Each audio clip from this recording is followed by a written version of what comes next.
So in this video I want to introduce you to headlamps. It might seem kind of strange to talk about headlamps at the beginning of a basement finishing course, but the thing about a basement is that it's dark, and you should consider getting a headlamp sooner rather than later so that you can investigate your basement properly. I mean, that's a big part of what the first part of the course is about, is figuring out what sort of basement conditions you've got. And then later on too, when you're working and doing all the finishing procedures, you'll find a headlamp very useful. And so I've got 4 here. Can you tell I like headlamps?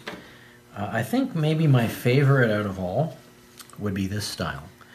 So this is the kind where the lamp is here. This is the part that goes on the front of the head, like this, and then the battery pack is at the back. I especially like this one because it has a variable illumination. Yeah, it's comfortable to wear, and it just works really well. It has worked very well for a long time. This is another favorite of mine. In this case, the batteries are built right in, so there's nothing on the back. But it's got some different settings here too. I guess if if you're lost in a mountain or something, you can turn that on and they'll be able to find you with their helicopter or something. I don't really use anything else other than just the regular light. That works quite well. This one's kind of interesting. It's longer than others, but it works quite well. It swivels the batteries. In this case, there are 3 AAA cells, and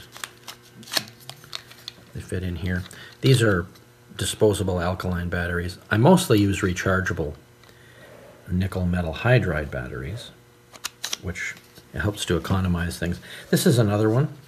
It's got a unique feature as far as varying the brightness goes. When it's on and you hold it, it'll get brighter on its own, and then it'll get dimmer on its own and flash and go through the different settings. But it doesn't really matter what kind you get. Like as I said, I like this kind best, but you will find it worthwhile to get a headlamp sooner rather than later so you can investigate your basement properly, and so that you can also finish it more accurately, because basements are kind of dark.